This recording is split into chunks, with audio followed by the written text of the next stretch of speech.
Hey guys, BTBT is back with part 2 of the last day of Summerfest, and we pick up right where we left off. The episode is jam-packed with some of New York's craft beer heavy hitters coming straight out of the Bronx and Brooklyn. Guest features include Gunhill Brewery, Lineup Brewery, Five Boroughs Brewery, and Interboro Spirits and Ales. Now don't forget to subscribe to the show on iTunes, and if you like what you hear, leave us a good review. We appreciate the support. Now go and grab a few beers and check out the latest dose of dopeness from the BTBT crew. Cheers. All right, this is Beer Today, Beer Tomorrow, and we are back with another special guest from Gunhill Brewery. Sir, please introduce yourself. I'm Dave Lopez. I'm one of the owners of Gunhill. Awesome, man. Awesome. And now tell us a little about the history of Gunhill. So we opened about 3.5 years ago. When we opened, we were the first production brewery in the Bronx. We do a wide range of styles. We have a couple of core beers. We have 2 core IPAs that we make. One's more of an East Coast style. One's a little bit more West Coast style. We do a stout. That's a foreign export stout called Void of Light. We do a New York State Pilsner. We do a Gold Ale. And then another beer that sort of brought its way into our staple is a Rye Saison that we do for the Broadway show Hamilton. Okay. That nice. will also this year be at Madison Square Garden. Oh, nice. We'll be able to that's a big in have right that at the there. Knicks games? Yeah, we're Knicks and Rangers. Knicks and Rangers. Well, nice. for every event. Right. Very cool. So, what are you guys pouring here tonight? So here tonight we've got our Beast Coast, which is a double IPA. And then we've got our Derby winner, which is a barrel-aged sour with ginger and mint. So kind of like a mint julep. I actually started with that beer, and the mint, I didn't get much of the sour, but the mint was awesome. Because normally you hear those things and you're, yeah, sure, maybe it'll be in there, but that was really pronounced. I like that a lot. The mint kind of cuts the sourness. Like if you had the base beer, so like the barrel-aged sour, which is called Kentucky Common. Okay. Because it's a sour beer aged in bourbon barrels. Gotcha.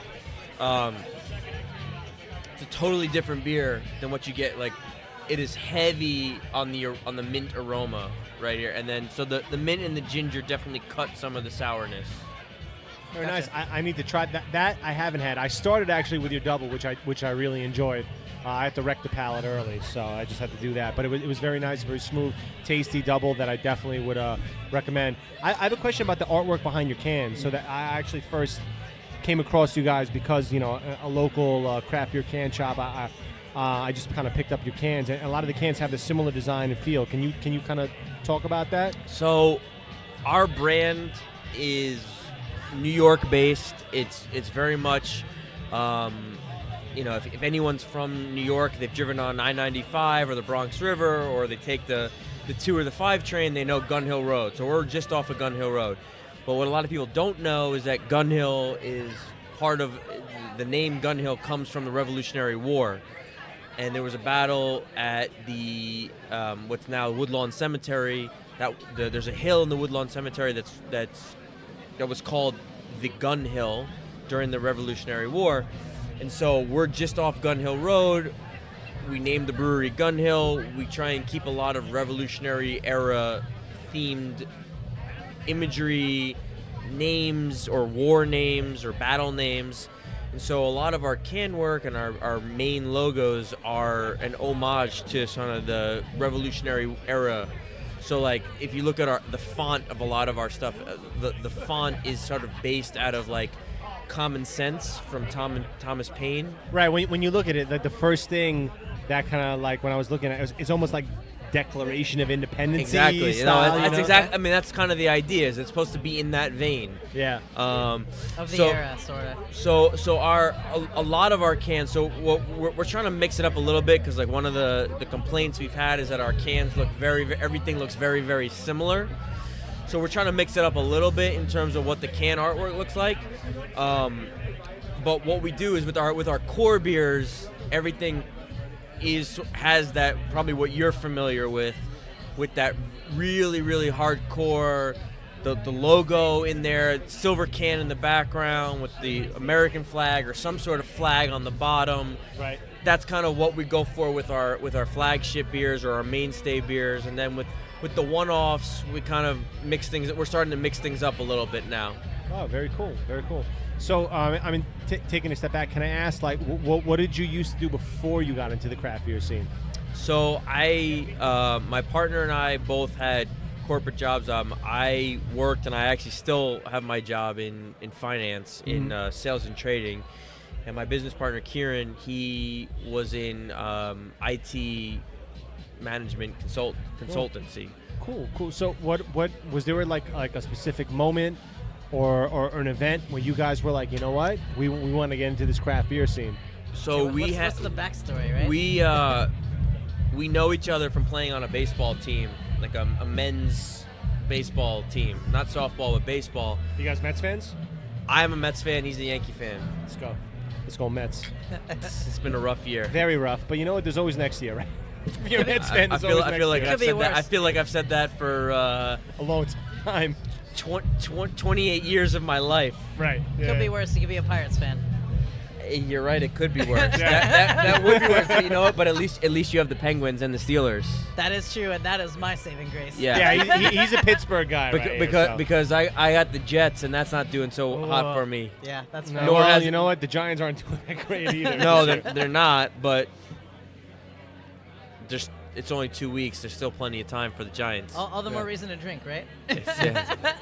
To drink quality craft beer at Gunhill Brewery. Of course. But so my partner and I, we knew each other from playing on this baseball team, and we actually had another teammate of ours that was a home brewer. And I went to his wedding, and at his wedding, he brewed all the beer that was served at his wedding. And I said to him, like, listen, this is really good. If you ever want to do something, let me know. I would definitely be interested in getting involved. And like 2 years later, he called me up, and he said, I'm thinking about quitting my job. I want to do this full time. So it happened to be during baseball season. So my current business partner and I were in season. We just started talking about it. We're like, what do you think about this? We both disliked our jobs. It was kind of like let's see where this could go. We did our homework. Ultimately, the three of us couldn't work out a reasonable structure. Right. And my current partner and I, we kind of looked at it and we're like, you know what? There's still some real opportunity here in New York. Let's go do this the right way. Let's go find someone that has experience brewing commercial beer. Yeah. We'll bring him in. We'll use our business background, and we'll kind of have a division of labors. They'll handle the brewing. We'll handle the business side of things, and we'll go at it from that angle. And so that's kind of how we really got started. Wow, that's pretty cool, man. I mean, I can honestly say I really dig what you guys are doing. Thank you. I think you guys have some interesting beers. I've had several, just from the cans, I've had several different types of beers. I've enjoyed every single one. Curious to see. I mean, do you guys have anything that you can talk about coming up? Any new beers? Anything you can speak on currently? So we just released a red IPA, which is kind of like a Northwest style IPA. Really? Okay. So it's a little bit more on the malty side, more of your old school hops. Mm-hmm. It's called Grunge. We're brewing next week with Rockaway Brewing. We're brewing kind of a hoppy sour with lychee. Okay. Pretty nice twist for the time of year. And we're about to release kind of a fest beer, an Oktoberfest beer.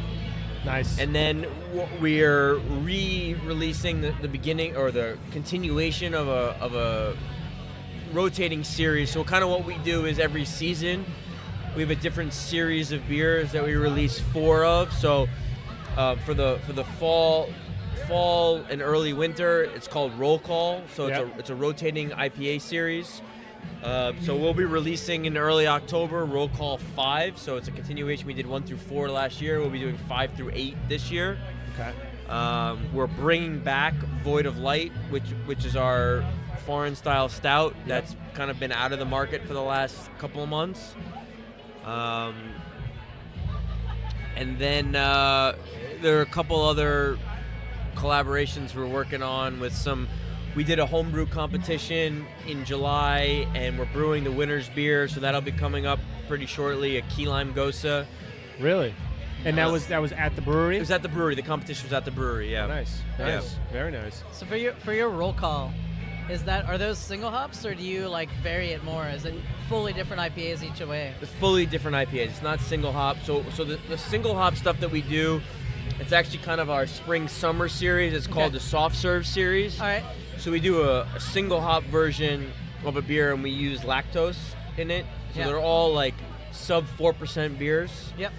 But because of the lactose, there's much fuller body. Gotcha. Yeah. No, it's interesting because most breweries will only like game onto something that big of a, like we're gonna release a bunch of beers this quarter or whatever. If it's something simple where they can just change the. I mean, but that's nice that you're a little more aggressive about it. Well, the malt profile is fairly similar. Okay. So mostly what we're changing is just the hops. So. Right on. Good. Yeah, that's very cool. So I gotta ask. So when you were growing up, what was your go-to beer? And it doesn't necessarily have to be craft. Like it could be that pre-introduction to craft beer. I mean, so I went to college in Philadelphia. Yeah. So a lot of what we had down there was Miller Lite, and then like the craft beer was Yingling. Yingling, right? Yeah. I'm from Pittsburgh, so that's Pennsylvania wide. I know that. So it was like, I had a good buddy of mine from college who was from right outside Philadelphia, and like if we were getting normal kegs were natty light or something like that, but then like if someone was going high class, they were getting Yingling. Like that was a special occasion. Yeah. But for me, like, for a long time, I'm guilty. I was drinking a lot of the domestic crap that we have here. Sure. And it really wasn't until I went to my buddy's wedding when I started drinking some other stuff that I sort of started thinking, okay, you know what? There's more to this than just like your domestic light lager, which kind of is pretty bland. So that's really interesting. So do you recall what type of beers your buddy was brewing that really kind of like, oh man, light bulb? I know. It's ridiculous that I remember this because it's been so long. But one of them was called one of the beers was called Wedding Weiss. So it was a Weiss beer. Yeah. I don't remember what the other one was, but the other one was definitely a little bit more out there in terms of the flavor profile. Yeah. Very cool, man. Very, very cool. Yeah, and I mean, we talk about it all the time. It's like when my first experience with craft beer was really like German style beers and Belgian beers, but at the same time, I'm drinking like Le Chouffe, I'm drinking like Kronberg and all that stuff. And I'm drinking like St. Ides and like Old E. So, and of course it's years and years ago, but it's interesting. We love to ask that question to see how people made that transition, because craft beer really is a fairly recent phenomenon. Well, I'll tell you a funny story. So when we were interviewing brewers, when we were opening up the brewery, my partner and I, we met our brewer at this bar, and we get there early, and we're sitting there, we're looking at the list of what beers to order. Yeah. And we're kind of like, we're looking at each other, and we're like, should we order a Bud Light or a Blue Moon or something? Like, and we both kind of looked at each other like, we can't do that. That's not acceptable at all. Right. So we ordered some random beer that we had never had before or anything like that, and it was from a New York brewery that I won't mention, but it wasn't. We weren't thrilled with it, so we kind of like forced it down. Yeah. To kind of like Yeah. show that we were okay and all that. Yeah. But from there, it's kind of been, in a way, it's been all downhill because there's been too much good beer that I've had since then. So. So I have to ask, obviously, other than your beer, other than your brewery, is there another brewery here that you're like excited about trying? Like maybe there's a brewery that you don't have access to, the availability might not be the same as other breweries, that you're like, oh wow, that's cool, they're here, I want to try them? So we have a second location. It's called Gunhill Tavern, And at Gunhill Tavern, we have 20 draft lines, and 10 are dedicated to Gunhill, and 10 are dedicated to other New York State breweries, and well, 8 are to other New York State breweries, 2 are to New York State ciders. Okay. So I do a lot of the buying for that, so I get to bring in a lot of really great stuff from New York City, a little bit from New York State, but mostly from New York City. So a lot of these guys that are here tonight, like I have the great fortune of being able to try the beer there, bring it in there. There are a couple of guys here that are a little like, actually, so Decadent Ales is here tonight. Yep. Andy, who's one of the owners of Decadent Ales, plays on my baseball team now. Nice. So I know Andy really well. We carry their stuff when we can, but their stuff is really hard to come by. What position on the team? So he's a utility player. Okay. He mostly shortstop, second base, first base. Okay, all right. He's a really good first baseman. A little He's a really good. There, right? He's very versatile. He's like a ball player. You know, he's not like. You wouldn't say he's this position. He's a ball player. He's a ball player, right. You put him out anywhere, and he'll. If you told him you need to catch, he could do it. All right, right on. But like, you know, it's good to see Sand City here. Their stuff's really hard to get in the city. It is. And anyone that's here in New York City, you know, I kind of feel like because of my connection to the scene, I have access to their beer and I can carry it at the tavern, or I see them out at events or bars. So the two people, I guess, that I'm most excited to be able to go and walk up to would be Sand City or Decadent, just because they're not as readily available to me as some of these other guys. And I agree completely. Like Sand City, like the two beers they're pouring here are phenomenal. I've had one of those before. The double I didn't have, and I really enjoyed it. Decadent as well, and even Sloop. Like those guys are like way up. You know. So Sloop we actually have access to because they distribute through Union. So like a lot of the beers that they're pouring, the beers they're pouring here tonight, we have access to, and we've carried at the tavern before. So there's stuff we actually. Funny story about Sloop is that when our soft opening at the brewery, we had only produced 2 beers at the time, and it was during New York City Craft Beer Week, and we invited 3 other breweries from New York to come down because we have a farm brewery license, so we can pour other New York State breweries at the brewery. Sloop was one of those breweries that we had down at our opening night. Yeah. So nice. We know those guys, and their beers are great. Yeah, very cool, man. And I'm digging the vibe tonight. It's kind of like for a fest, it's a little bit laid back. It is. But there's a lot of really good breweries here. Yeah. Like I've made the rounds a couple times, and I have not had something that I was disappointed with. I think there's a lot of different styles, a lot of different flavors on Showcase. I know now it's a very IPA heavy market, and I'm a big hop guy. I love IPAs. I love double IPAs. But it's nice to see that diversification in the craft beer scene, and that there's Gozes here, there's Saisons, there's different styles, and it's a good fest. And I think that like every single beer fest is an opportunity to convert someone into the craft beer world, so to speak. So it's great to have events like this. I think it's important, like how you just mentioned, that there's all these different styles here. I think it's important for brands to bring some of their different styles, because it's easy to come and bring 2 different IPAs here, and not everyone, but the majority of people will be happy about that. But you kind of need to do something that differentiates yourself a little bit. Absolutely, man. And as big a hophead as I am, I feel like, maybe this is sacrilegious to the audience, but there is an oversaturation of IPAs and double IPAs in the market. Not all of them are created equally. Certain breweries do them better than others, but as great as they are, and if they're done well, they are great. There are so many other flavors, so many other styles that people can try.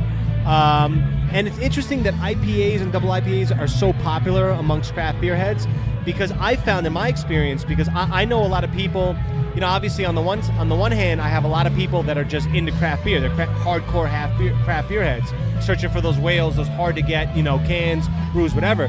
But I also have people that are not craft beer people. They're people who drink Stellas, and that's what they drink.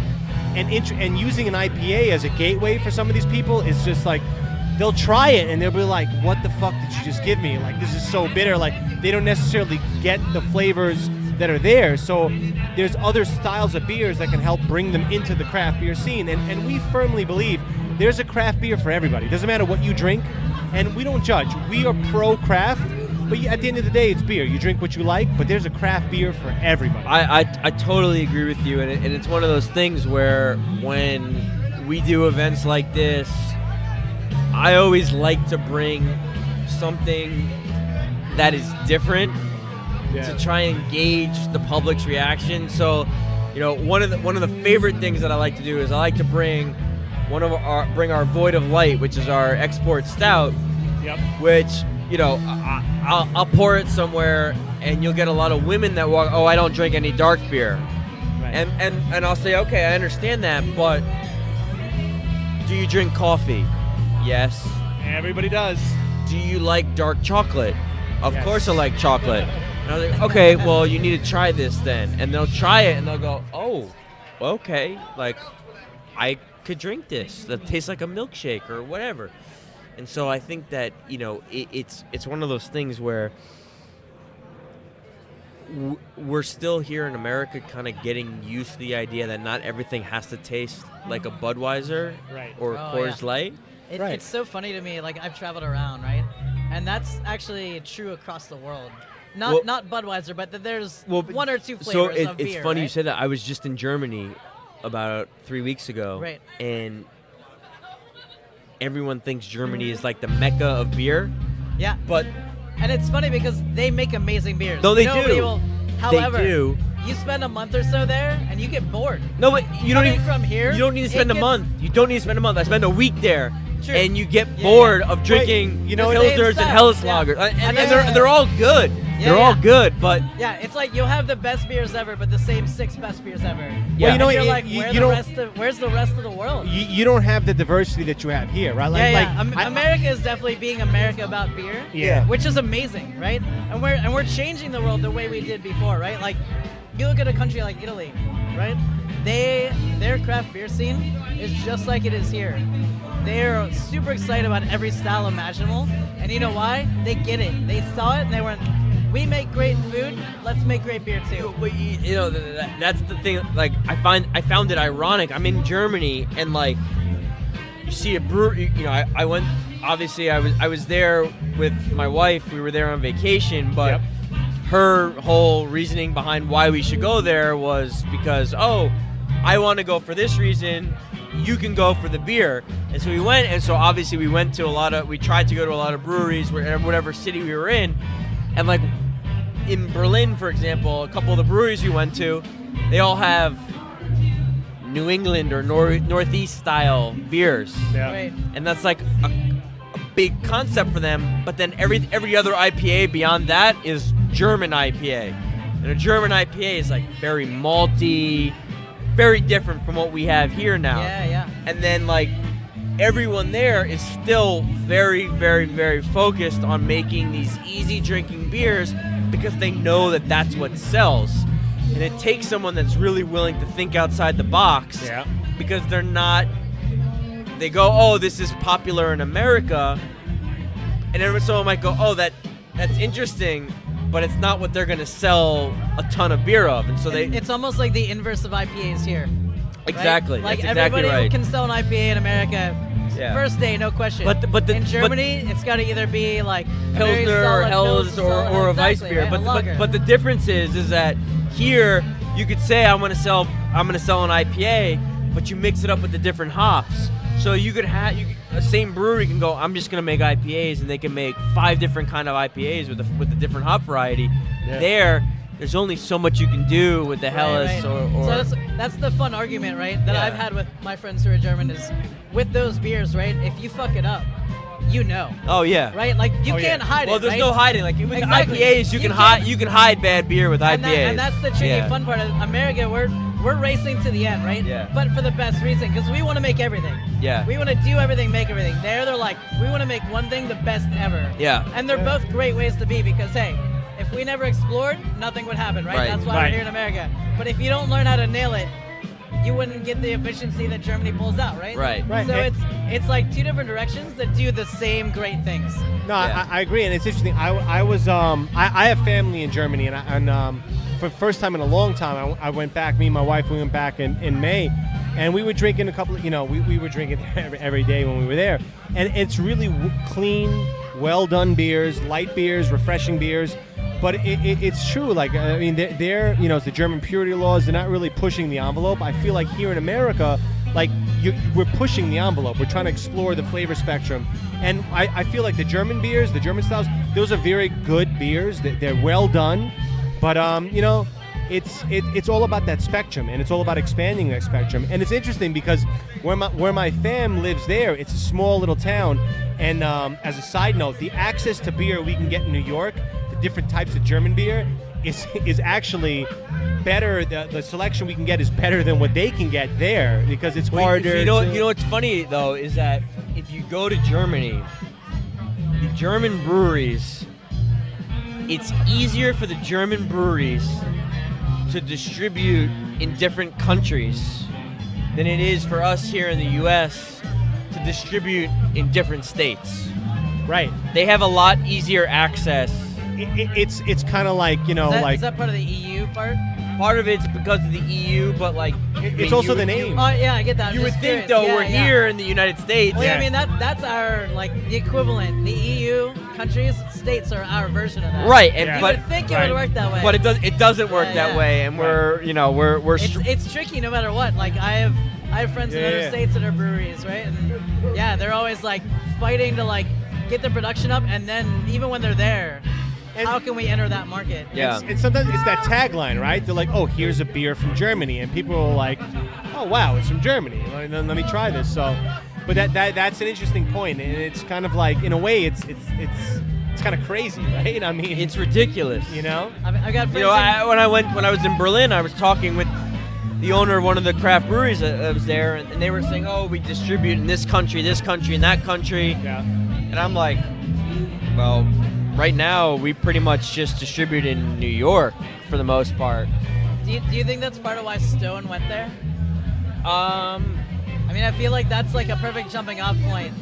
You know what I mean? As opposed to distributing as an American brand. Yeah. Becoming a local brand that has that right. I will. I mean, having been there, so what I'll tell you is that I didn't see Stone in really any of the restaurants that I went to. Okay. People definitely recognize it though as an American brand. Yeah, yeah. Even there. But I'm sure that's whether it's to get to Germany or to like be able to go to even bring it to any other part of Europe. I mean, Yeah. that's sort of, it's sort of the idea why a lot of these West Coast breweries are opening up breweries on the East Coast now, so they can get It's that foothold, right? fresher beer Yeah. to other parts of the country. Oh yeah. Or, if they want to start exporting to Eastern Europe or Western Europe or whatever it is. That's definitely. And while we're on the subject of just kind of like exporting beer, and I think it's another interesting thing to consider, right? Because right now, as we mentioned, the craze is these hoppy beers.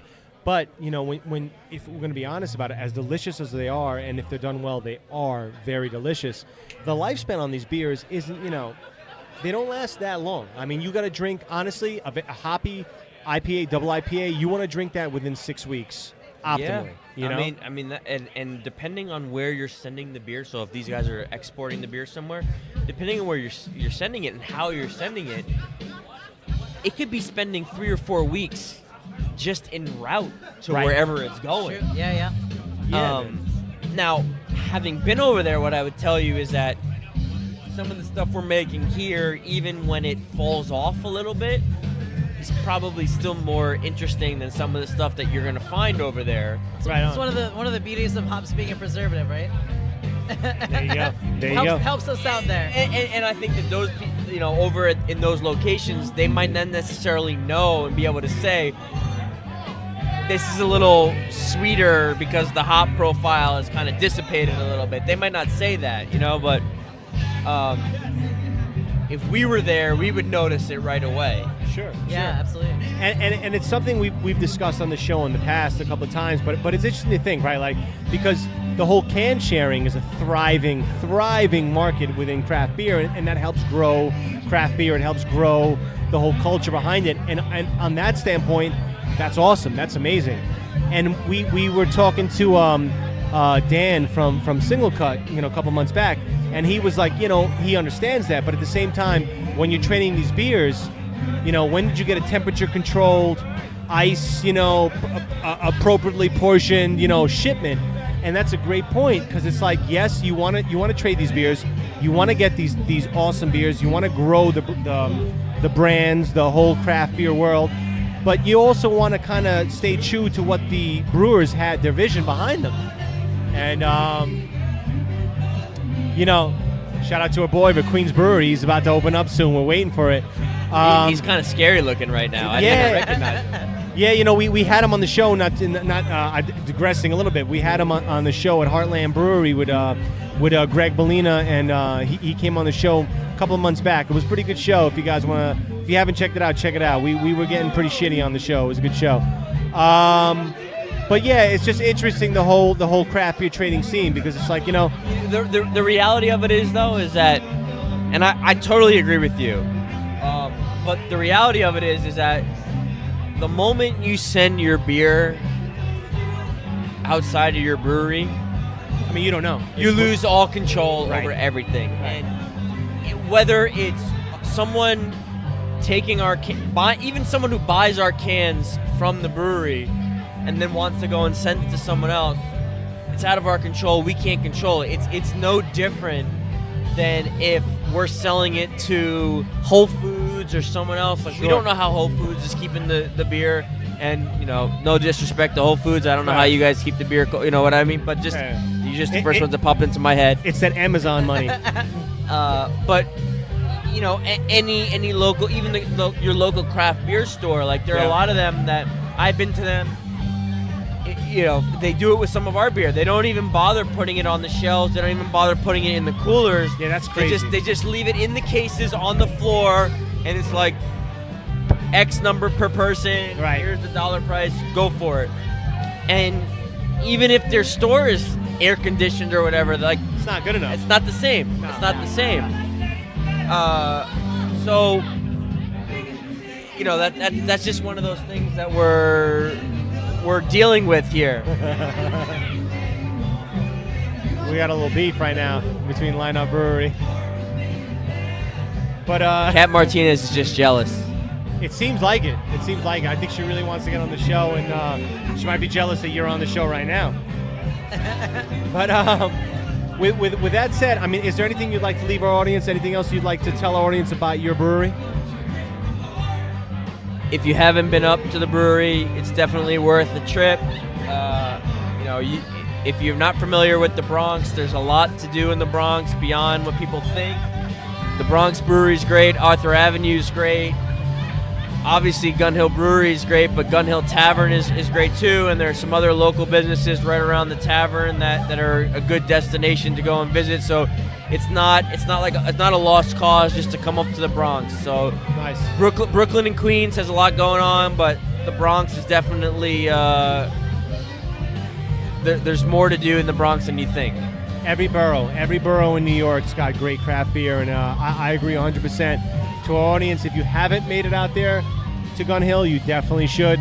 They're doing really good things, and we're so happy you could hop on the show, man. Really appreciate it. Thanks for having me. All right, man. Cheers. All right. Thank you, brother. Awesome. All right, what's going on? This is Beer Today, Beer Tomorrow. We are back at it, and we have a trio of special guests. Please introduce yourselves. Kevin O'Donnell from Five Boroughs Brewing Co. Blake Tomnitz from Five Boroughs Brewing Co. Katerina Martinez from Lineup Brewing. Wow, I'm fucking excited, I gotta say. Guy, really quickly, can you everyone tell us what are you guys pouring tonight? So tonight at Five Boroughs we have a Hellas and our Goza. I've actually tried both of those, and I enjoy those a lot. And kudos to you guys for not bringing an IPA. Thank you. We have a few IPAs in the tap room, but wanted to mix it up a little. So I'm a big hop person, but I'm a big hop head. But it's nice to see, craft beer is more than just IPAs. And I love IPAs, but it's great to see that there's more than just IPAs. And Kat, what do you? I'm actually A drinking. couple IPAs. I'm drinking one of your sections Just a right few now. IPAs. Well, I brought not only a juicy IPA, I brought a session IPA. So I literally am opposite of whatever you're saying right now. No, Sorry. but that's I cool did it. because I had both. Brought the IPAs. I had both your beers as well, and I enjoyed them both. They're very nice.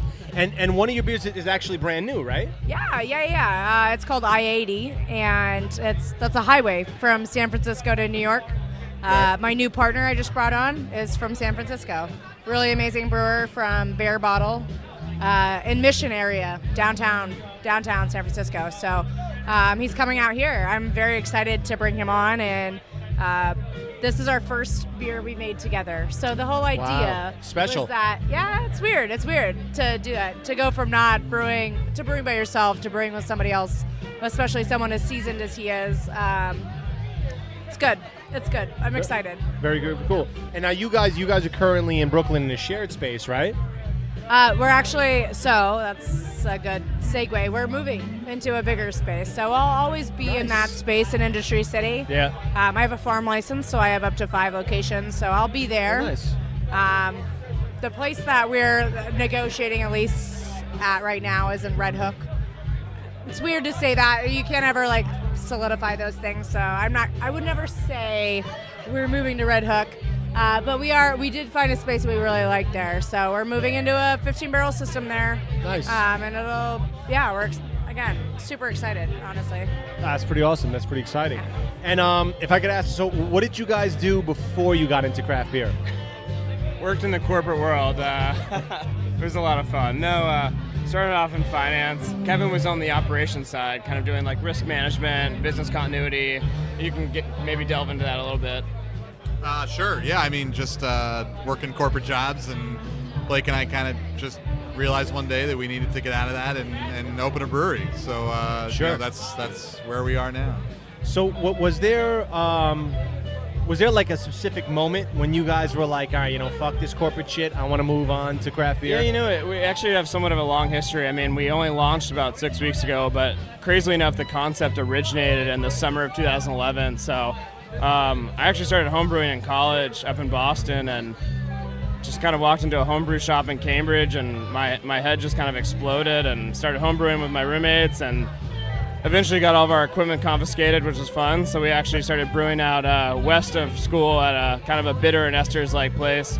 And we were always kind of looking, working in New York City, if there was kind of a holistic, comprehensive brewery for all boroughs type of a brand, and that's really where it originated from. And I had known Kevin, and we kind of had this really nice complementary skill set, and we were like, hey, you know what, we both love craft beer. We're doing a lot of brewery events and beer events in the city, and said, you know what, if we can make this work, let's do it. And ended up taking about 2.5 years, but we found amazing people, spent a long time finding a space, and had a homebrew set up in Mott Haven in the South Bronx, and then moved that out to the Rockaways, and kind of were just moving this kit around all over the city, and eventually found our space in Sunset Park, and really lucked out.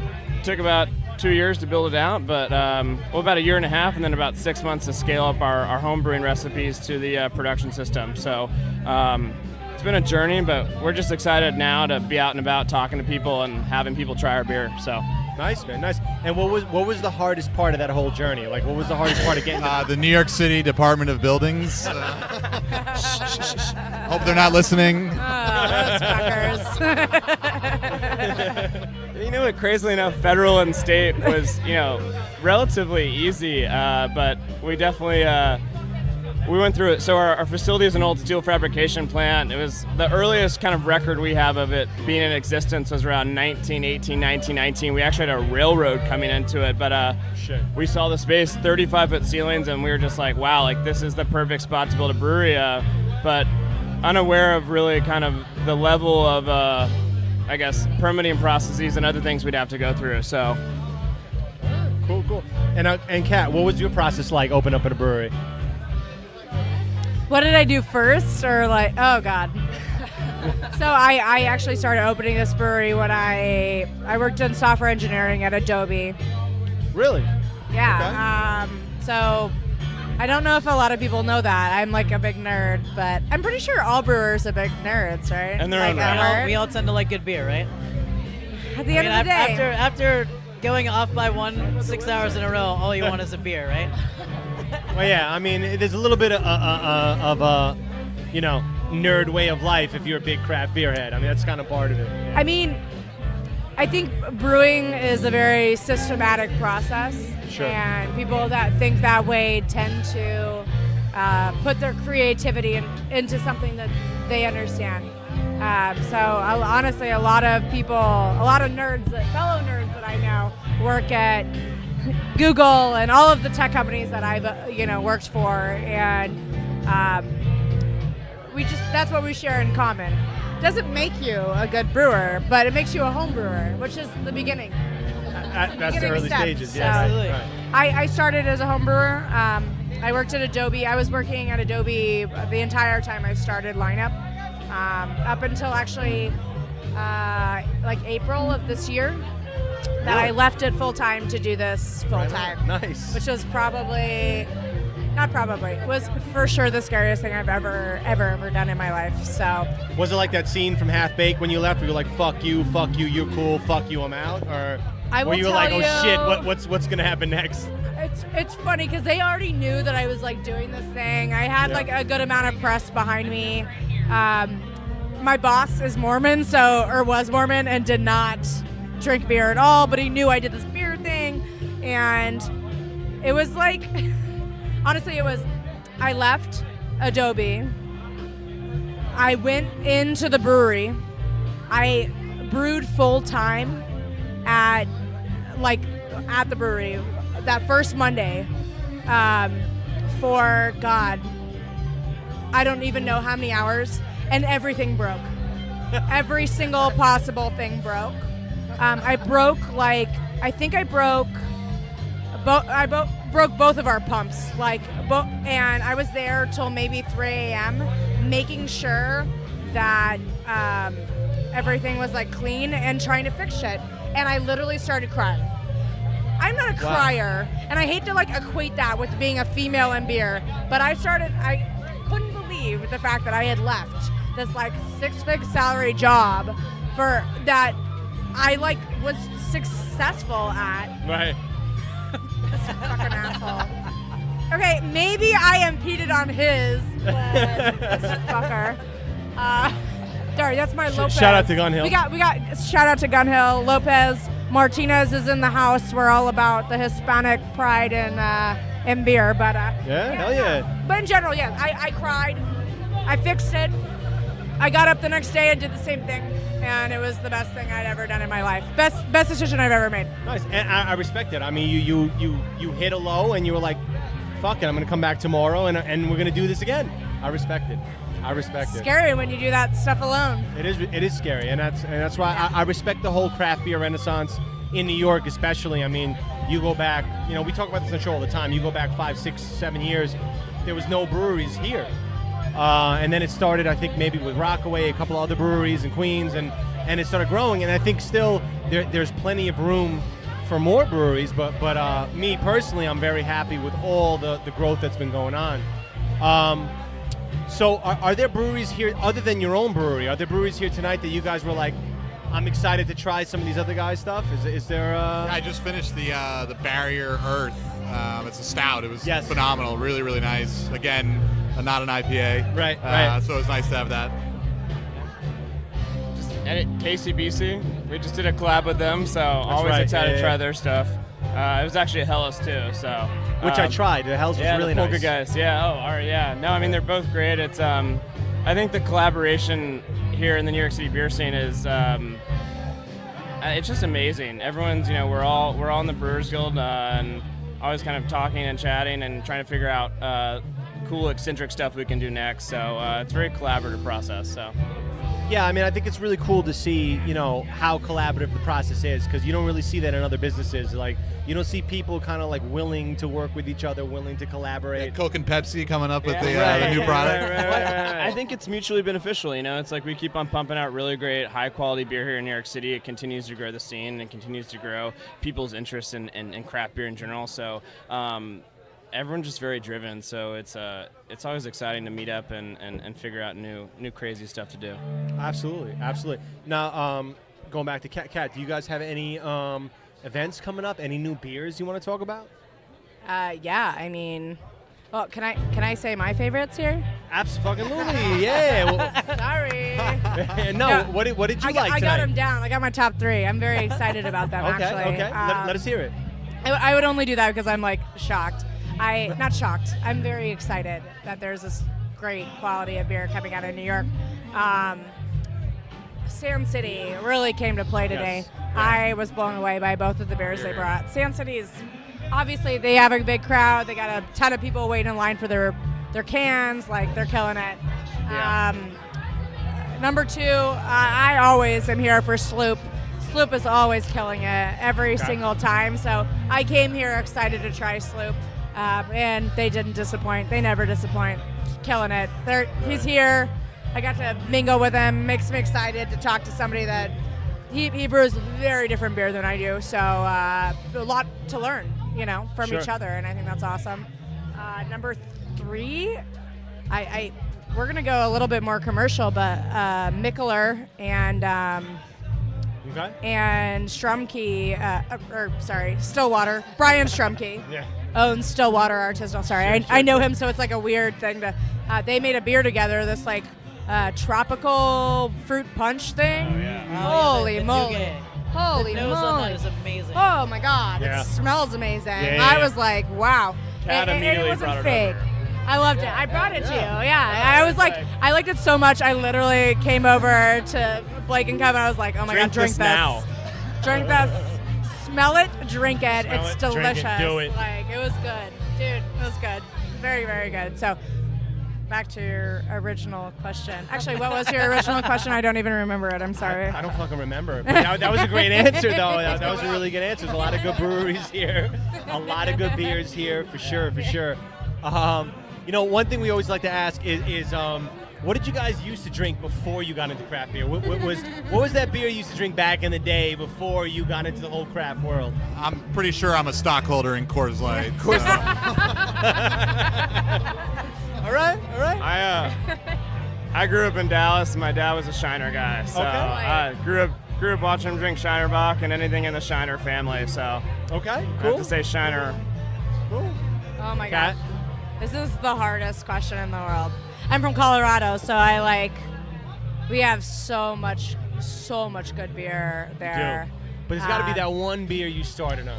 I know. I that can't even one fucking beer you remember the name either. You might be like underage at the deli trying to get it. You know what I mean? Like there must have been that one beer. Oh, Blue Moon. Okay. It's Denver. All right. It's within our Colorado Rockies stadium. Yeah. So like, you go in, you got the Blue Moon, you got the orange slices. I was Colorado to a T before the boom. Yeah. Blue Moon was like the thing. That was the craft beer, right? Right. Like, Yeah, and yeah. then all the little ones started up, and I started going to those guys, and I appreciated the shit out of those guys. But like, honestly, yeah, it's embarrassing. That's embarrassing to say. No, you know what? Our whole thing here is on the show. Like we're definitely pro craft beer, without a doubt. But at the end of the day, it is just beer, even as great as beer is, and it's like you drink what you like. And I always found it interesting. We interview all kinds of different craft brewers from all over, and it's interesting to see like some of their responses to these questions. Like some of them are like, Miller High Life, that's my shit, and we're like, what? Champagne of beers. You make some of the most complex beers we've seen, and you're like, you get inspiration from Miller. I'll so tell it's you right interesting. now, every single brewer I know. Actually, when I just took on a partner, so I closed a round of funding. I was at Other Half at the time when he shook my hand and said, "Let's do this." Right. And then I was just standing there with the owners of Other Half, or my good friends, and they were like, "What do we do?" Like, I was like, "Shit, you guys! I think I got my expansion." And they pull up, swear to God, pulled out Miller High Life, and we all toasted with Miller High Life. Look at that. In the tap room before it was open, Right. but like we sat there and we toasted Miller High Life, and that's what every single brewer I know and respect drinks. I want that. We drink such like heavy beer. We drink a lot of our own beer, Yeah. so like it's like almost like soda water. I would say. It's horrible. No, It's like it is. And you know what I love? We were a couple of weeks back. We were at in Nassau County. We're at Homebrew and Hand Grenades, the brewery shop, And I asked them, like, what's your guys' kind of philosophy on beer? And I loved their answer. Their answer was just like, pinkies down.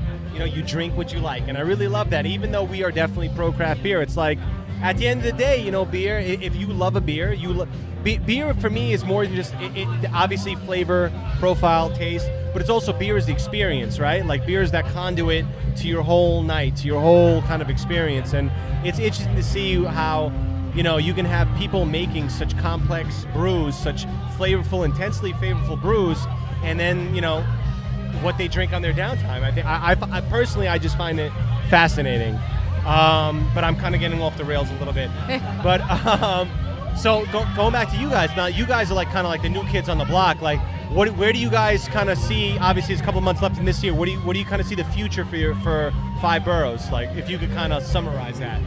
Yeah, you know, I think for us, it's, I mean, we did about 17 launch parties across all 5 boroughs. And for us, we look at New York City, and it's, we commonly kind of say it's really like an anomaly in the nationwide marketplace right now in beer. There's so many people here. There's so many tourists.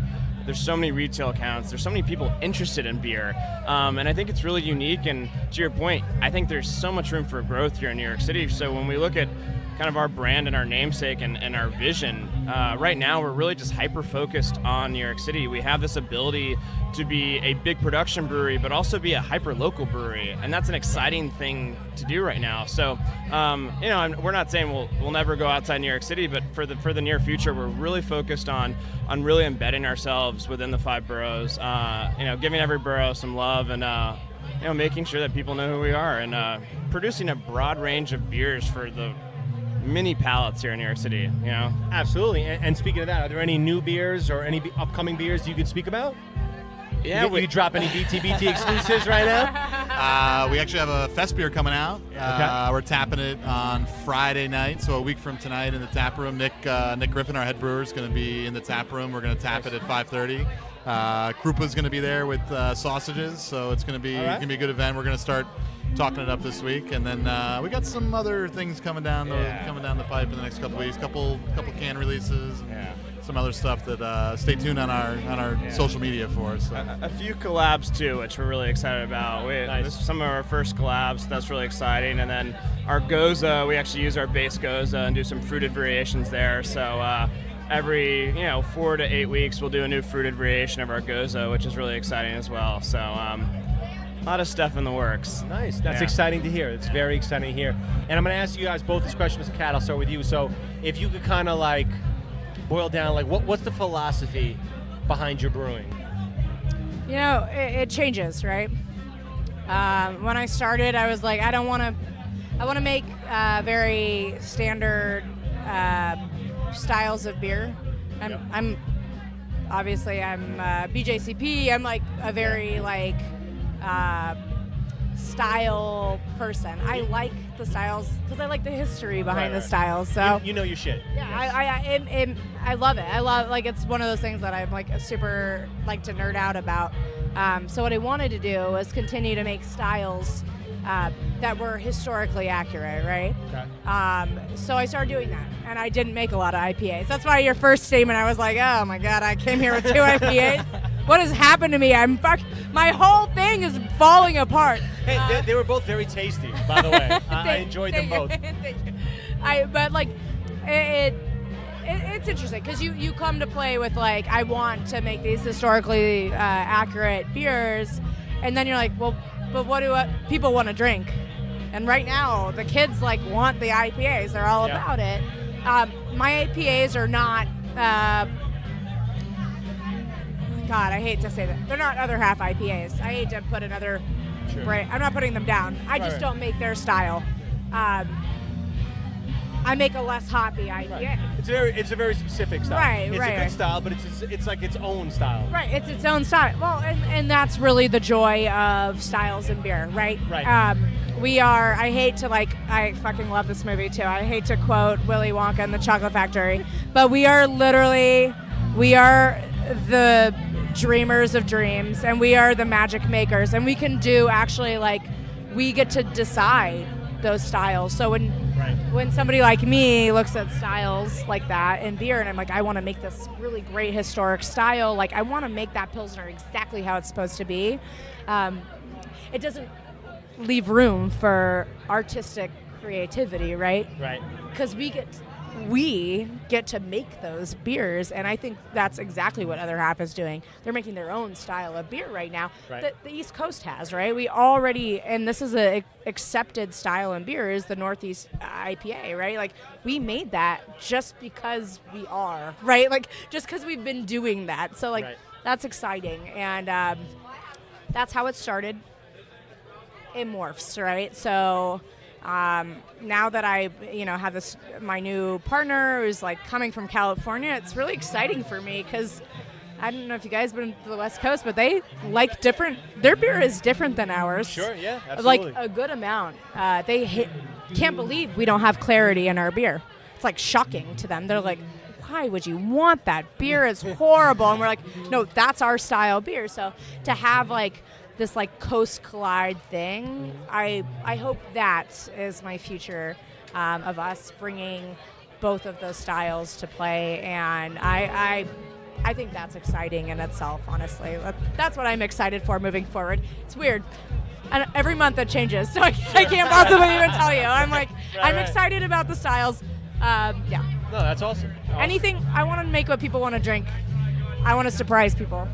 I want to make a beer that even the most ambivalent beer drinker wants to try.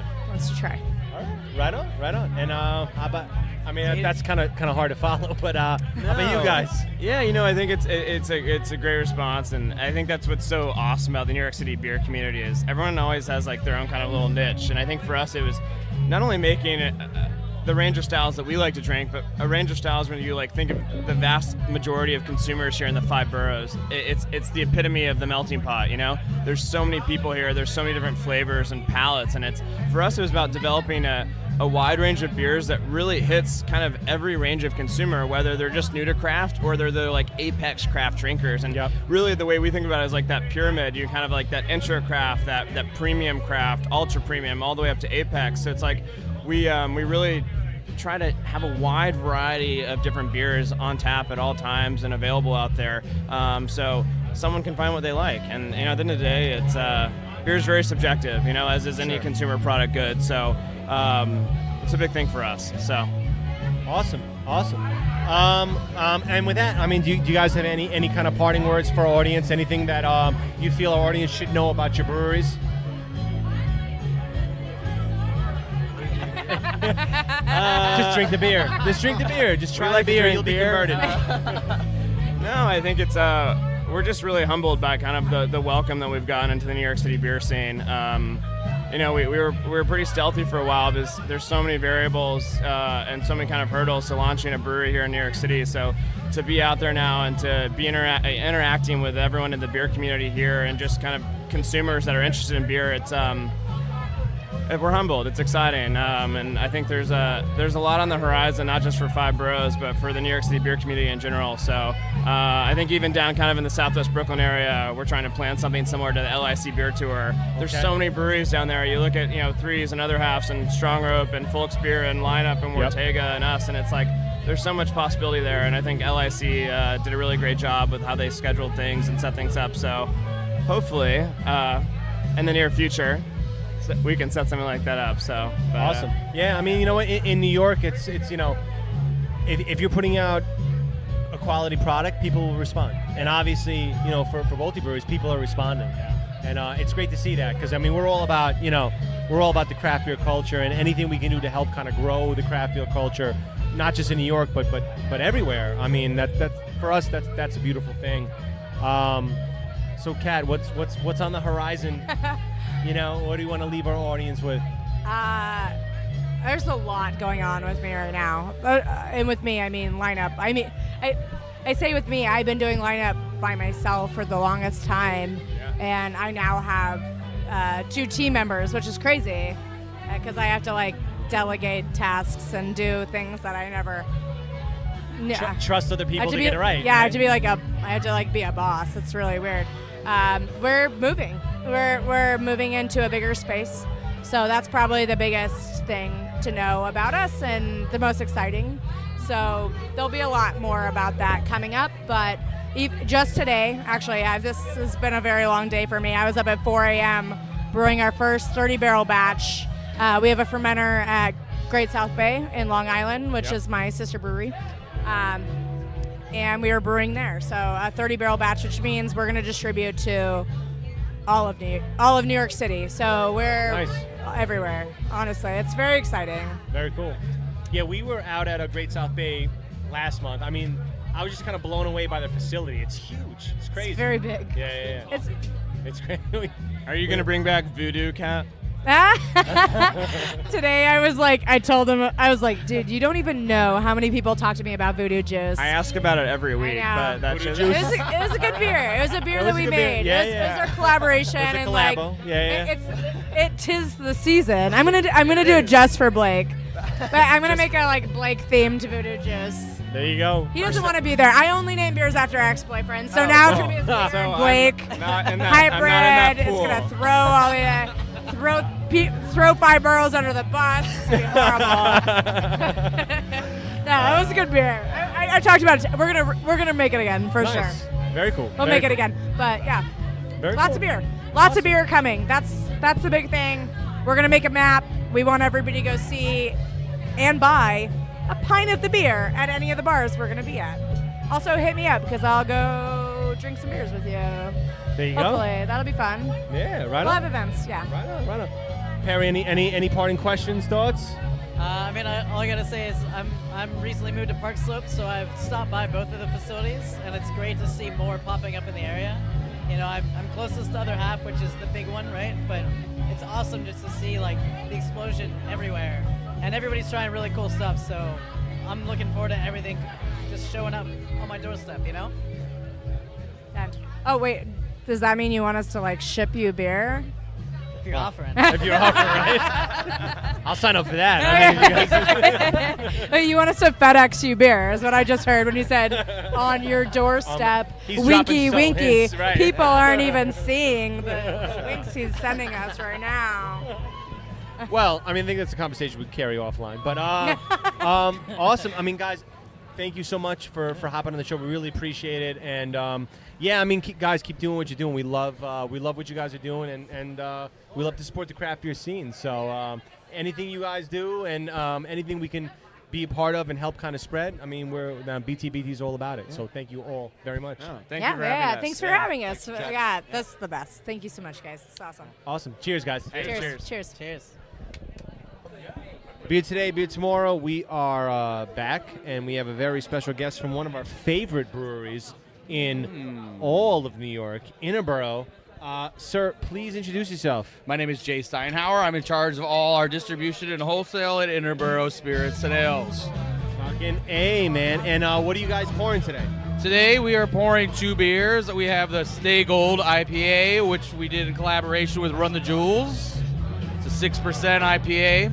And then we also have Dead Vent, which is a Brett Pale Ale, 6%, Amarillo and Cascade.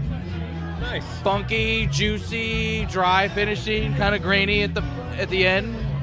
Nice. People have been I've been really surprised. People have been leaning into that. It's just as much as the IPAs. You figure you come to events like this, everybody's like, "What's your IPA?" When everybody's drinking, and people are kind of like, "What do you got?" And we tell them that, they're like, "I'll take the funky one." And it's funny. I think it's kind of obviously IPAs are the buzzword right now, but I think people are kind of they're looking for the next thing. They're looking for what's after the IPA. I feel like sours are one of the things that are on the precipice of being maybe the next thing. Yes. But I also feel like overall, I like the Germanic beers. I think good Pilsners and that ilk are kind of the thing that's... Are you referring to a Buschberg Pilsner? I'm sorry? Are you referring to a Buschberg Pilsner? Is that what you're I like that one. We did a collab with Grimm. Yes. And called Castle Buschberg. Yes. And that beer finished a little bit drier and grassier, in my opinion. And I like Pilsner in general. I'm not going to sit here and talk about the Pilsner we make at Interboro exclusively and say that's the shit. I'm gonna say I like Pils. That's just good beer. But Yeah.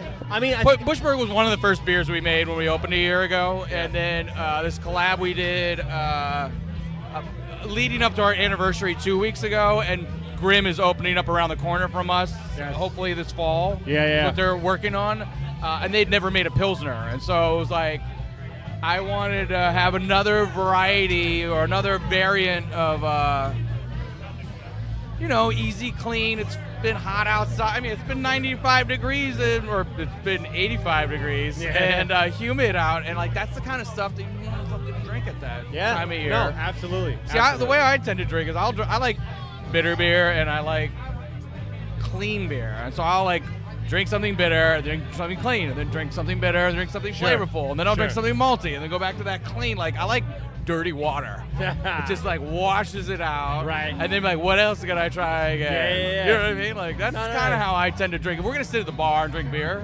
right? Not at the dinner table, but if we're gonna sit at the bar and drink beer, I'm gonna be like flavor, clean, big flavor, clean flavor, and kind of like wash out. I like Kolsch's and lagers, and you know what I mean? Yeah. I like Germanic beer a lot, and but I like juicy, bitter American IPAs too. So I'm all over the board, but I feel like there's this cycle. That's the way I consume beer. No, and I agree. I love the Germanic style beers too. They're so clean, and there's so little room for imperfection there. But I also like the big, bold, flavorful styles. And honestly, like, not just because you're on the show, but Interboro is one of my favorite breweries, hands down. I love you guys. I love your vibe there. I love how you guys, hands down, there is no brewery in America that plays better music than Interboro. I will go toe to toe with anybody on that. And you guys have a lot of quality, solid beers. We got a turntable in there, yes, and I'm a record collector, and Jesse's worked at a record label for a long time, and I tell Jesse I was all the time. insistent. I'm like, get that goddamn turntable in there. Like, when they're still doing construction, I'm like, where's the turntable? Yes. But like, it's fun to bring. I mean, I go in there when nobody's in there and just play records and drink beer. I did that last night. There you go. I was there late last night, drinking beer, playing records. So what were you playing? What were one of the records you were playing? Last night? Yeah. Last night I bought a brand new record for my friend Mel right here. Hey Mel, how you doing? She works over at Rough Trade in Brooklyn here, in Williamsburg. And I bought the new Wand record. This band is like it's like psych punk sort of stuff. And I have like 3 other records already that I started listening to this year. But they like released something today, and they were nice enough to sell it to me last night. So I went back to the brewery and started drinking beer and listening to records. I put that on. Exclusive. I was listening to Fela Kuti last night. Yeah. And how was it? I was listening to some dub reggae and psychedelic rock. All right. I mean, that's kind of my... I can't... Just really good music and good beer. Like, what could be better, right? Yeah. What could be better? That's awesome, man. So, just because I asked everybody here tonight, obviously, other than Interboro, which we've already established on the show was fucking dope. Other than Interboro, are there any breweries here that you're exceptionally excited about? I know there's a lot of good breweries, but is there like one brewery you were like, oh shit, they're here tonight, they're pouring beer, I gotta try it? I've been in the booth most of the evening, so I haven't run around as much as I typically would want to. I mean, there's some of that Pilsner from Oxbow over here tonight, that Lupolo. Okay, yeah. That stuff's, like I was saying before, I'm a Pils drinker. There you go. Good Pils, that one's solid. And it's hard to make a good Pils. Man, it's an unforgiving it's a beer. tough call. I mean, we're saddled up right next to KCBC. Yes. That the pomegranate blackberry sour nice. is Yeah. freaking off the hook. That was nice. Dude, that beer is clean. When I first sipped it, I was like, that's like cranberry juice. Yeah. I was like, this will fix my liver. We hope so, right? Well, no, it won't. It'll mess it up even more, but it doesn't matter. That beer is we can dream. super delish. Nice. Also, their double IPA, I really like. Oh, that Once Around the Sun. That was their 1 year anniversary beer. That's real solid. I don't know. You dragged me over here. I was gonna go drink beer, but you're gonna get your ass over here and talk. Oh man, Can we need to have Interboro on the show. We love Interboro. We got to have you guys on the show. Harry, go ahead, man. Sorry, I was just curious. You were talking about you really like Germanic styles, right? So I'm just curious. There's a few places in New York doing that like exclusively. You know, like you've got like Folksbier, right? I love Folksbier. So like Folksbier's great. Are you like really excited about the few places in the city doing just that?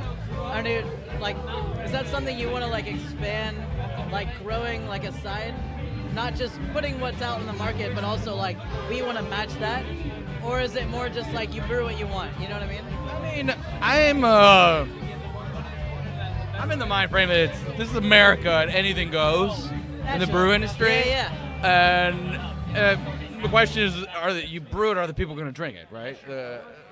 On the other side of it, though, it's like you can't, as a production brewery, it's almost like you can't just make what you want to drink. You have to, I mean, we sell a lot of IPA, and that keeps the lights on. Sure. And that empowers you to be able to say, let's do what we want. But on the other hand, something like, they're fine. We could say, my Bach doesn't sell as fast as Pilsner does. Right. Fest beer is going to sell quicker than, I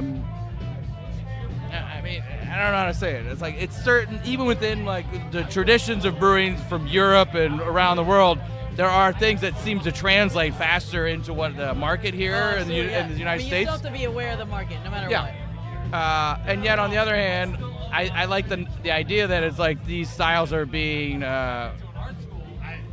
rediscovered and celebrated again, and yet on the other hand, like something easy, like lagers are easy drinking beer.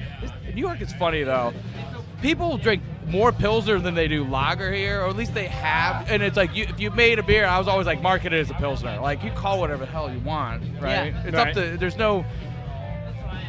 no like overarching body being like, I don't know if you like really made it that way. We can sit here and debate it over a glass of it, right? But there's no like authority that's like saying this you actually didn't brew it correctly to style. I mean, we all kind of understand what it is, but I like the fact that it's like brewers make whatever they want, and like in the American brewing culture in the last decade and a half or 2 decades, it's been like turning everything on its head. So like they embrace tradition, and then they insert some insanity into it, and then if it works, that's great. But if it doesn't work, then it's just like, well, that just seems like I don't want to say a fascination or an anomaly, but it's a curiosity. Right. But that's the fascinating thing about the craft beer scene. It's pushing those limits. It's kind of seeing where the flavor spectrum can take you, and that's what I love about craft beer. Yeah. I think there's, we say this all the time, but if you like beer, then there's a craft beer for you no matter who you are. And I think that's the interesting thing. Like, it doesn't matter where you fall on that flavor spectrum, there's a beer out there for you. I mean, I like to tend to look at the utility of every beer. Like, is this something that's like super potent and like we're gonna sit at the bar and have like a small glass of it? Or is this something that's like highly consumable and suited for the dining table, right? Because I mean, I feel like beer is a very wide spectrum of flavor as opposed to wine, which is very deep flavor spectrum. I've got a great friend back home who brews for Rock Bottom, right? Yeah. And she is dead set on making a table beer this year. Yeah. Which is totally not normal for that brand, right? Right. But it's totally acceptable because they're a restaurant. Why wouldn't you make something like that? At a restaurant, really you want to be able to like break the bounds just to say, look, I know this is going to be awesome. Let's do it. Yeah. I mean, in essence, I think I like very simple beer for a lot of reasons, but it's like you don't have a lot to hide behind. It's not because there's nothing extreme about it. It's like you're standing naked in a field and you can do it. Yeah. And I kind of like look at it like, that's the question. Are you standing naked and have the body of a goddess? Or are you standing naked and really nasty looking? Exactly. Yeah. Right. And I mean, I like a lot of like intense flavors and a lot of layers in beer, but I prefer to consume. I'll have a sip, or the three of us should split a bottle of something that's very intense. But I like drinking volume. I want to drink like 3 or 4 beers when I sit down and drink beer. No, absolutely. And I kind of drink a little fast sometimes. If it's really good, I mean, if I'm drinking it fast, that means I really like it. No, I feel the exact same way. And like one of the things I kind of like about a number of the beers that we've produced at Interboro thus far is that they dry out kind of, like there's like, even if it's maltier, it kind of dries out quickly, which then compels you to take the next sip. It's not like this coating, cloying, like hang time And like if it evaporates out of your palate really quick, you're like, ooh, that was good, and then you're like, I'm gonna pour some more of it in my face. Yeah. No, I think you're completely right, and it's interesting because like craft beer, it's more than just the beer; it's the experience, and you want to be able to drink a beer that you can consistently drink throughout the evening, right? Yeah. Like you want to keep that experience going, and I completely get that. Well, there's so much going on right now. Oh yeah, you know what I mean, and like I believe like it's been some really interesting trends, but on the other hand, you still look at like what the greater consumption of beer is in the United States, and it's still like mostly lager. It's still the macro stuff that's like it's Bud and Miller and Coors and like and imports that are like that are like the most consumable. Yeah. Since the 1870s, like it hit, it became the most popular style in the world, and yet it still works. And now I like the idea of like smaller craft breweries embracing that. It was just harder for them to dedicate their tank space to it, because like if you want to turn a lager, I mean, you're going to do double the amount of production time and having half the yield of the beer, and then you can't ask super high premium price for something that's basically that simple. But I feel like people are starting to understand that better, and some of those beers are fetching more dollars now. Right. It's like, well, it takes us twice as much time, and yet a fine Pils is so. With that, let me ask, what then is the next? What do you feel is the evolution of Interboro? You guys, a couple of weeks back, had your 1 year anniversary, which is a huge deal. I think, personally, like, I'm not afraid to say, I think you guys are killing it. I love what you guys are doing. I think you guys have, when I about a year ago, maybe a little bit more, when I first tried Mad Fat Fluid, I was like, wow, like this is one of the best beers I've had this year. That's nice. And you guys have made many other beers after that are very good. Not just Mad Fat. You guys have a ton. Your lineup is solid. But what do you see now? Obviously, you guys have made your name. People know Interboro. People know how dope Interboro is. What's the next step for Interboro? For the company? For the company, yeah. I want to see the spirit side of the company expand. We've never heard of gin and tonics in a can. I love it though. It's something that overseas, I guess it's not common, but it exists. So you could go to Australia, the UK, and or mainland Europe and encounter some of the products like that. But for us, I would like to see more spirits produced. So we've been doing gin, and we made a lot of whiskey, which we're continuing to lay down in barrels.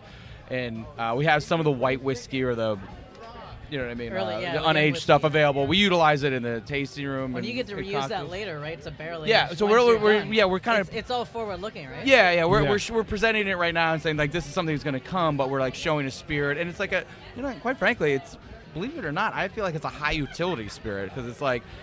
At the anniversary party, I'm a Bloody Mary drinker, and I was like, we freaking need Bloody Marys at this thing, and I took a bottle of that, the white whiskey.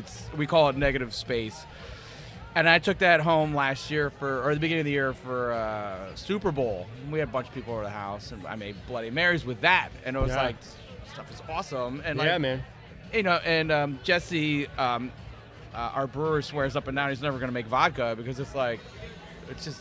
You know what I mean? It's not just no finesse to making vodka. And yet the whiskey we're presenting right now is saying this is a new, like a unaged spirit, so it's clear in appearance, but it's just an indication of like where the product's going to go. So most of it is laying down in barrels, and we're going to at least age them all for a minimum of 4 years. So the earliest batches we have a year on now, now. Actually, technically, the first thing we made was some whiskey. At the facility. Before we made any beer, you did a run of it, and then like that was the first thing to get laid down. And so we're doing like on the spirit side of the business, we're doing 1 gin run a month and like 3 batches of whiskey, and we're going to be stockpiling it up, and because like I've had a few from Dogfish Head, which I've never been, but people have smuggled back, if you will. And they do like a peanut butter vodka. And that's just completely off the chart. Like, it's kooky. What is that, right? I don't know. But it's good, right? Like, it's the same. I feel like it's the same spirit of craft brewing. Like, what can we do that nobody's done before? Because we think about it. We just want to do that. I feel like it was very interesting, and I was taken by it. How a number of craft breweries then added the extension of distillation onto their operations. Okay. And when Jesse, the brewer, came to me and told me they were talking about this project initially, I had worked with him in the past doing distribution for his company when he was at Carton. Right. And he had decided to start his own company, and I already knew he was a very talented brewer, but then when he then, and I was like, Simon, yeah, like we had this meeting, and I was like, yeah, I'm down. And then he's like, oh, we're going to be doing distillations. I'm like, oh, man, now you're killing me. Like, I was like, all right, don't talk to anybody else. You know, it was before we were doing fundraising, and our other owner, Laura, had a spirits background, so it was like she wanted to open a distillery, he wanted to open a brewery, and then it kind of came together, like, let's do both. And so, like, coming back to your original question, like, what's next for us is, like, we haven't wholesaled any of our liquor. We've taken out the cans of gin and tonic. Yeah. So far, we're for the anniversary party, we produced another gin and tonic that was canned up there with hibiscus, so it pours pink. Right. And it's delicious. We have it on draft at the tasting room, but like, I want inviting color. I know, it's kind of like, what's that? But I mean, like, I want to see more array of cocktails and cans coming from us. I want to see a growth on the spirit side, and like initially, and then coming back to the beer though, we were really kind of doing IPAs, lagers.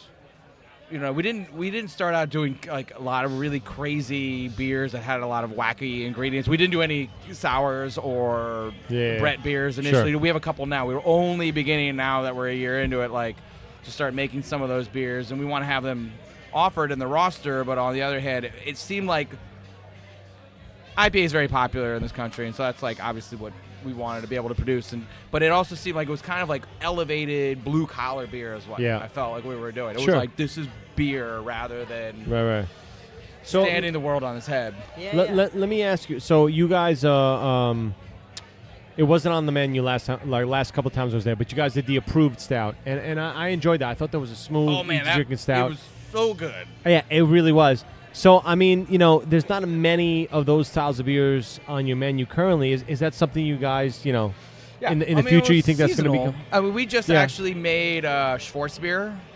Okay. Yeah, and they tapped it yesterday over at the brewery. In fact, I got to come over and try that. They put my last name on the beer. Did they? Yeah, Steinhauer Schwarzbier. That's a nice ring to it. Yeah. Steinhauer Schwarzbier. And so I like, we were trying to figure out what to call it the other day, and I jokingly was like, call it Steinhauer. And he's like, well, if they got to order it like that. And then Jesse freaking sent me like all the stuff. He's like, and then I saw it.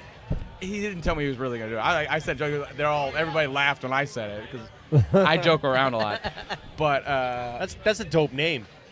I know. And then he sent me the thing over. And I'm like, you gotta be fucking kidding me! Like, you're really gonna do this? So I called my dad. My dad was like, yeah. I'm like, Dad, we made it. Yeah. We finally did this. You guys got your name on a beer. That's good shit. I know. It's kind of epic, right? Yeah, it made my day. But that's what just got produced though. I mean, that's coming back to the Germanic stuff. I mean, I love that sort of stuff. It's like black beer. If you're blindfolded, you probably wouldn't guess that it's probably that deep of a hue. Yet on the other hand, it's roasty, but like light-bodied and well-rounded. You know what I mean? But like coming back to what you were saying, that stout was the shit, man. And like that, and then we did. It's impressive to pull off a beer like that. We had a really nice porter that was definitely more bubblegummy and interesting, but that stout was like, I don't know. That beer was one of my. I like my favorite local. Thank you. Oh, there you go. You can get some bring you beer. Respect. Yeah, you can't keep me much longer. I want to go hang out with her. Listen, we understand. That's fair. I want to chase this girl. But that said, give us as much good information as you can as she comes back with the beer. Go for it. Okay. By the way, we love you and we love Interboro. It's been fun. It's been fucking great. When you pass through, it's been awesome. You're doing an awesome thing here. I mean, this is fun. It's like we're just spreading the word. I mean, I don't think we're trying to take over the world. We're just trying to make good tasting product. I love our beer, you know what I mean? And I think it's been tasting good, and I love the fact that people are enjoying it. And like, you know, it's I got into this whole racket to share and celebrate all this stuff. And and not have to sell insurance for a living and take There you your go. fear money. But I'd No. rather just be like, have a Definitely. Fuck the fear money, take the beer money. yeah, like Yeah, that. there you Well, go. I go home and rest my head a little bit easier, and I'd be There you like, go. I'm like, somebody said to me a long time ago, because I was doing distribution for a long time before doing this, and they're like, how many pregnancies do you think you're responsible for by now? And I'm like, A few. bad question. Bad question.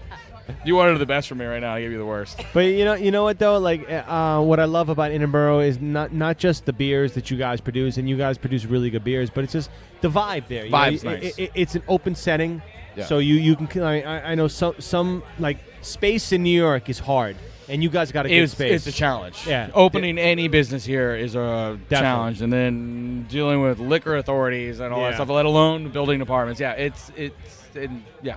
Yeah, and for sure, and I respect that hustle, and I mean I love what you guys are doing. I mean we're fortunate enough to do a show there last year, actually, probably back in January Yep. with Jesse, and it was good stuff, man. We should have you back.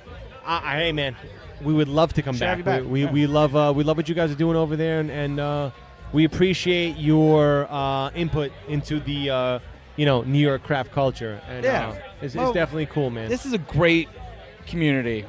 I mean, we've done so many collabs. Like this summer, we did a rash of them, and it was just awesome because it's just like, and everybody helps each other out. I mean, like, we've asked some of our friends in the community to like help us out at certain moments when we need things, and like we had people come in and pick up yeast the other day because they were in a pinch. It's like They come like, together. Get your butt over here. Like, yeah. what can we do? And so Yeah. everybody's it's a helping It's really hand. funny. I actually just moved here in July, right? And I saw you guys on all kinds of tap lists everywhere, right? Right. And they were almost always collabs. And so Oh, yeah, we and had at a- first, there literally, was a because run I'm of them. so new to the city, I thought you were a gypsy brewery just brewing with other breweries. So it was hilarious to me to realize you had your own brewery, just because I'd only seen you Oh. with everybody else. Because Yeah. I didn't even know yet. Yeah. And once I got to go, I was like, oh, awesome. You are your own brewery, but you were with everybody at once, I'm which is awesome to hear. And convinced.